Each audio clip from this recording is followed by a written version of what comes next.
Hi, welcome back to my channel. My name is Laura and today I am going to do a shelf tour. This is shelf number 2 that you are looking at. So if you can't tell, because I'm not showing much more than the shelf, this is actually the second highest bookshelf in this room, which if you have a Billy bookshelf, this is actually the normal top to most bookshelves. And then of course we have the height extension, which is above, so this is literally as tall as I can actually reach without actually stepping on a stepladder, so I can stand in front of the camera and you won't see me, and that works out for me because I have quite the rig going on here just to get my camera raised up enough. At any rate, if you've been watching my channel for any length of time, you know that I have in the past been doing some bookshelf tours. I haven't actually done one in about 2 months, and this is actually part of a series of videos where I randomly select a number that corresponds to every bookshelf in my room, and then at least read one title from that shelf and then share with you my experience of reading that book as well as whatever else is on that shelf. So the shelf that we're going to do is shelf 2. I still have another one that is in the queue waiting to be finished, but that one I am actually still in the middle of reading some of the titles on it, and even though I had chosen that one first, I'd like to read more of the titles before I show you. This one, unfortunately, I haven't read too many of the titles. The only one that I have officially finished reading here is a bunny drop that you can see here in the front, so I'm not going to have a lot to say about most of the stuff that you will see here on this shelf, but hopefully this will be interesting to you. Basically what happens in our room is that the very top, which are the extended shelves, we have our large size manga as well as the top row, at least on this side of our room. So we have this just the way that the bookshelves or the actual shelf is put in. There's no way for us to get it any shorter, so this fits perfectly the slightly larger size, mostly Sig Ikki edition manga, so they're just sort of like the slightly larger manga fit on that shelf, and we also put them along the bottom. So what we end up doing is we kind of have to divide our room up a little bit by size, just to make everything fit, and we have less shelves for these large size, and it does seem to be kind of the preferred format for a lot of what I'm buying these days, so it's really difficult to find actual room. I'm actually going to show you the front row first. Normally I will show you the back row because we usually have alphabetically the manga starting in the back row and then coming towards the front, but we actually have very different types of manga hiding behind these books, so that will kind of explain to you why our manga is somewhat jutting out from the shelves, because we have different formats of manga behind here. With our regular size shelves, the ones just below where we have sort of standard size manga like this, we're able to double stack and they fit perfectly, but because these large size manga, unfortunately they don't fit doubly, like too deep, so we have different things behind here. So anyway, I will show you that in a moment, but let's get started with what you can see already. So first you can see here on the left is Bokurano Hours by Mohiro Kito. I have volume 5 to 11, and I have volumes 1, 2, and 4 on the previous shelf. So it's slightly incomplete. I am still looking for volume 3, but this is a recent acquisition, and I'm sure volume 3 is out there somewhere, although it is recently out of print, so it is a little hard to come by at the moment. I ended up picking this up because my sister and I, when we went to Japan the first time on vacation, one of the places that our tour stopped was at Studio Gonzo, and they were just premiering the anime for Bokurano.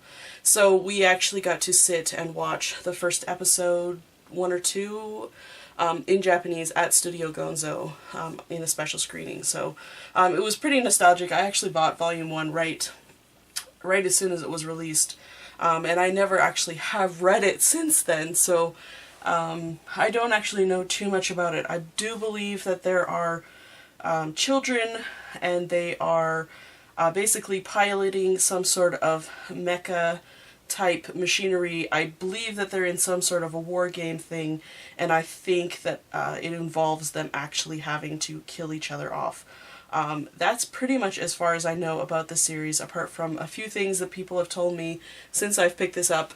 But I can't tell you kind of one way or the other whether this is good. Artistically, it's really beautiful. You can see here, you know, the cover, the illustration is beautiful, the watercolor is beautiful. It definitely looks like it's going to be a hard read, or, you know, kind of a psychological exploration. I'm expecting to really enjoy it when I do eventually get to it. I probably will pick up volume 3 before I get going because, you know, I don't want to ruin the momentum by not having a complete series, and volume 3 is right at the start, so I'll probably do that before I pick it up. The next title that I'm going to show you is Ride of the Water God, so I have volumes 1 through 17. This is from a manhwa author, so it isn't manga, but I do put it in here because it is sort of similar format and similar art style. This is by Mi-Kyung, and it's published by Dark Horse, and if you can see, I know spine consistency is sort of a favorite kind of complaint of the manga community. The spines have changed quite a lot because this one actually started publishing in English in 2006, and I have been following it since then. So I have been buying the series for 11 years now, and you know, it's still continuing. It's basically the story about a young woman who is the sacrifice of her village, and so she is actually kind of thrown, I think she's thrown into sort of a pond as this sacrifice. You know, of course they kind of are expecting her to die, but she ends up being taken into the other world as the bride of the water god. This is a really, really, really similar concept to a brand new releasing shoujo manga from Viz called The Water Dragon's Bride. Even the title, even the concept, very incredibly similar, but currently Water Dragon's Bride is winning, at least for my affection. This one is beautifully illustrated. It's got some of the most gorgeous illustrations, but the story itself gets incredibly convoluted and kind of hard to follow in the middles here. So I am waiting for it to complete. It's still incomplete, I believe. I haven't read volume 17, so I'm not entirely sure, but I suspect it is still continuing. So it is incomplete. It is a very slow release. You can see 17 volumes in 11 years. If you're willing to wait that long, it's at least a feast for the eyes. It's incredibly beautifully illustrated. The next series you can see here, I have Bunny Drop, volumes 1 through 10, and this is a josei manga, and this is the manga that I chose to read from this shelf. If you've been following, one of the last videos that I made was for Apollo Gray's Graybeard Challenge. This is one of the titles that I was reading for that challenge. Didn't complete the challenge, but I did complete reading this manga, so I'm really, really happy about that. I haven't had this series for very long. I think it's been less than 2 years, which is very good for me because, you know, I am buying at a rate faster than I can read at the moment. So it is really good to actually read some of the series, especially new series that I own. So Bunny Drop is essentially the story about a young girl, and you can see here on the cover, and she has recently been orphaned. An older gentleman who is kind of the patriarch of the family has recently passed away, and she's essentially completely abandoned. She's believed to be his bastard child, and the whole concept of having this child is a complete shame upon the family. So the very first kind of beginning of this manga is the family complaining about this young child and the shame that it brings upon their family, and how nobody in the family can possibly take on the responsibility of taking care of this child. There is an older son in the family, and you can see him here on the final volume. He is actually the grandson of the older gentleman who he hears all of this complaining, and he says, hey, this is a young child, she's just lost her family, how can you be so horrible? And so even though he is sort of known as being kind of a worthless son, he ends up taking this child home and raising her as his daughter. So it's very sweet because it's about this man who really is sort of incapable of becoming a father, or at least seemingly incapable. You know, he's unsuccessful in a lot of relationships. He's sort of not really like the greatest in his, you know, work life. His family doesn't think very much of him, and he takes on this huge responsibility. And so it's really just him, at least until the first 4 volumes, him kind of learning what it means to be a father, learning to connect with his child, learning to be a good dad. And it is incredibly lovely, these first 4 volumes. However, volume 5 is where I actually took a break. I had read first 4 volumes for an earlier readathon, and then I picked up volume 5 for this current readathon or reading challenge. And volume 5, things have changed. So in volume 4 you leave the young girl. She is still in elementary school, early elementary school even. Volume 5, she is in her first few years of high school. So things have changed quite a lot. You know, the father figure is now kind of not so much in the picture. It is more about her trying to navigate her friendships and her relationships and coming into her own, and kind of coming of age type story, although she does sort of appear to kind of mature maybe a little too quickly, in my opinion. So it is wonderful here, but it takes an incredibly different turn here. And as much as this turn is expected, I personally didn't think that it was handled right. I don't mind the direction that this story goes. I'm not going to tell you where it goes, but I'm sure you can guess. It is josei manga, so this is actually a really common theme, at least in a lot of the josei series that I've read. And so if it didn't actually turn out this way, I would be quite surprised. So this particular situation, you know, as I was reading it, I was saying, oh yeah, I guess that, oh yeah, I guess that. So for me, it was very predictable. And so it already was kind of lost as far as a story structure goes, because I have read this before. Unfortunately, there's these time skips in the series, one here between 4 and 6, one here between 8 and 9, that are incredibly disjointed. Many years pass very quickly without kind of a good indication, without that little interlude that you need to see, you know, this person develop. It's just all of a sudden things have changed. Okay, now we're here.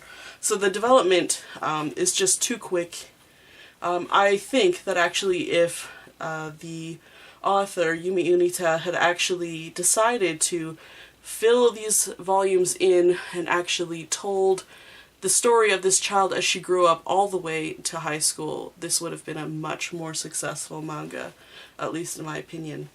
The other problem is that artistically it is it's quite simple, and so you can see here the illustration is very simple. There isn't a lot going on in the backgrounds. The characters themselves are quite simple.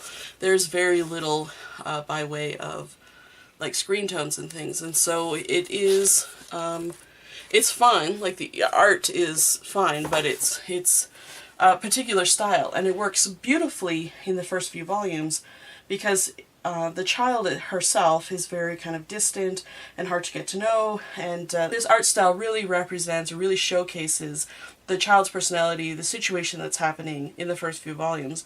But when the child grows up, the art doesn't mature with her, and so we're still stuck in this old childlike artistic style in a completely new story that's more about a teenage drama.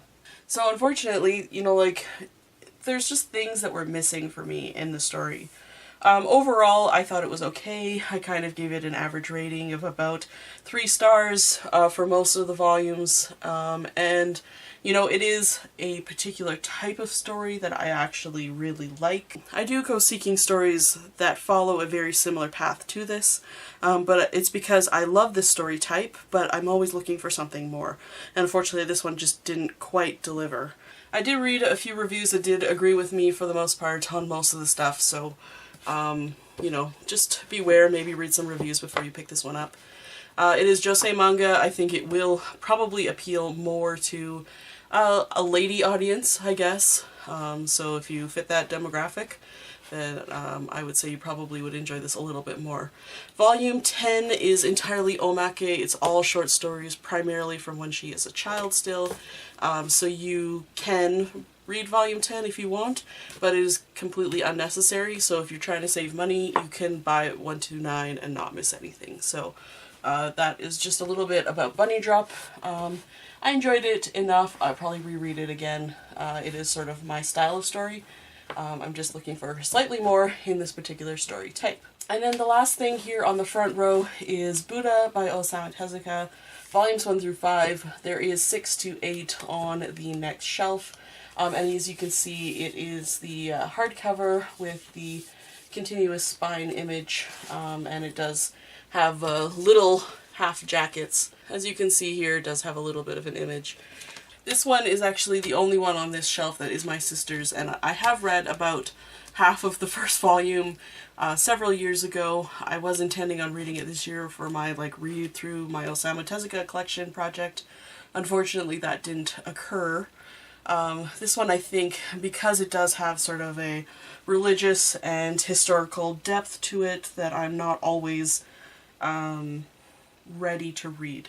I think I have to be in the right place to read stories like this, and so this one I just wasn't ready to read when I had chosen it. I do plan on reading it at some point, but it is, I think, a kind of fantastical account of the story of Buddha.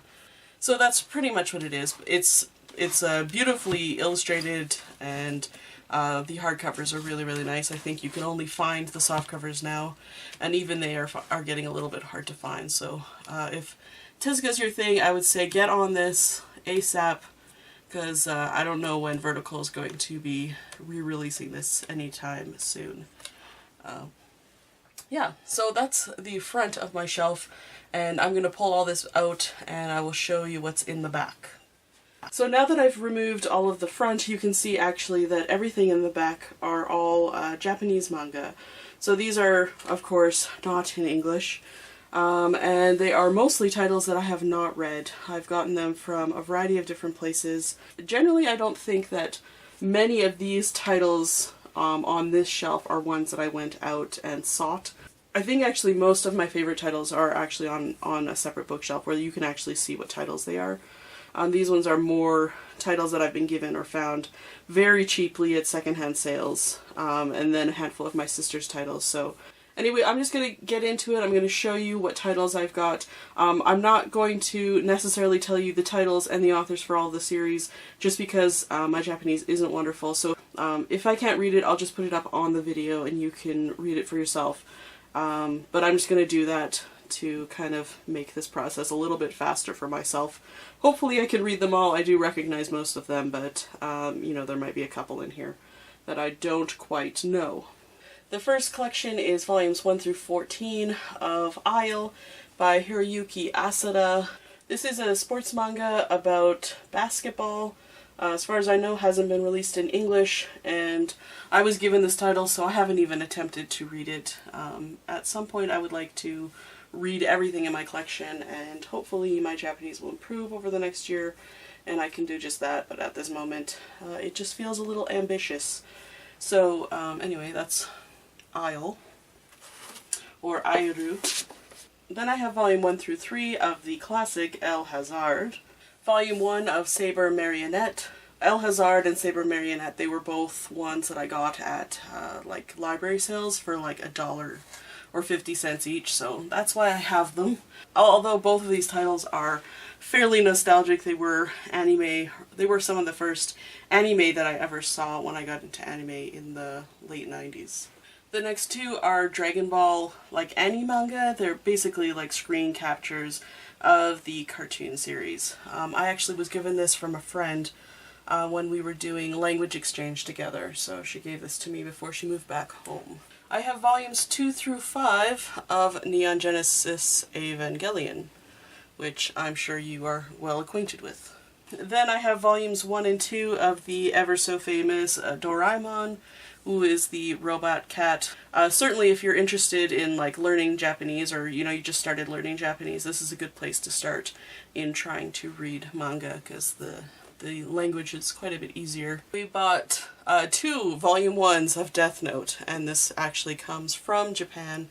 I think at 2 different convenience stores the first time we went, and my sister actually bought doubles, so we have 2, and one is mine, one is hers, and it's just sort of a nice souvenir from our trip. 3x3 Eyes, this is actually sort of like a fan guide or a guide to the manga and anime. And if you are unaware, Yuzo Takada is one of my favorite creators, one of the very first people that I was aware of when I got into anime and manga, and I really truly love 3x3 Eyes. So this is actually the very first Japanese thing that I ever bought, and I kind of treasure it even though it's really useless to me. Volume 2 and Volume 3 of Cheeky Angel, and I only have these 2 volumes. I actually bought this one in Akihabara the last time I was in Japan, and I bought this because I have the series in English and I was never able to find 2 and 3, and I've looked everywhere and I really would like to complete the series. And so when I found these in Akihabara, I was so excited because I was like, at least I can kind of get the gist of the story. I have since found Volume 2 in English. I am still on the hunt for Volume 3. It's probably the one thing that I look for the most often when I go to secondhand sales. I've seen it in big lots where you can buy the entire series, but I just want Volume 3, and I want to pay like a normal price for it. So, you know, if you have a Volume 3 out there and want to send it my way, I have a P.O. box. Yeah, I would love it. And this is just such a like really fun, silly, kind of gender-bended shonen manga. It's about a boy who like meets a mystic and gets a wish, and his wish is to become the greatest, coolest who ever lived, basically. And instead of becoming the greatest and coolest boy who ever lived, he becomes the greatest and coolest girl who ever lived. And it's pretty fun. I enjoy it quite a lot. Then I have a volume 26 in Chinese of Slam Dunk by my favorite artist, Takehiko Inoue. Just kind of makes me happy to have, you know, titles in other languages, especially ones that I love. I can't remember where I found this, like at the grocery store in one of those, like, you know, leave a book, take a book kind of situations. Pretty sure. And then Dragon Ball in Chinese, this is volume 11. I got this one at a library sale. Volume 5 of Oh My Goddess, again, library sale. I have volumes 1, 15, and 30 of Ranma Half. And, you know, I really enjoy Ranma Half, but I enjoy only so much, and this is like the perfect amount for me. I've got more Dragon Ball, but this time in French, again from a library sale. Volume 1 and 2 of Martian Successor Nadesico. This is a new type film book, but essentially it's sort of like a fan book, so it's like about the anime and, you know, character profiles and things. Real About High School Volume 3, which we do have in English, and really nostalgic from our early days into the fandom. And I'm pretty sure there's more volumes in this size. I think this is a Bunkobon little volume of Crying Freeman. This is volume 2 by Koike Kazuo and Ikegami Ryoichi. Again, this is something that we do have in English. I think my sister found this one in Japan, probably in Akihabara, and you know, just decided to pick it up because it was something kind of nostalgic and something that we kind of love, and you know, really is a great series. Definitely not for everyone. It is more of an adult series, understatement. But we have quite a lot of Crying Freeman in the collection. Well, it's all my sister's, but she has quite a lot of Crying Freeman. So then we have 4 more volumes of Crying Freeman, 4, 5, 6, and I'm not entirely sure what this number is, so maybe volume 1 or the last volume or something. And you can even see right from the cover that there's quite a bit of nudity in this one, but it is a good series.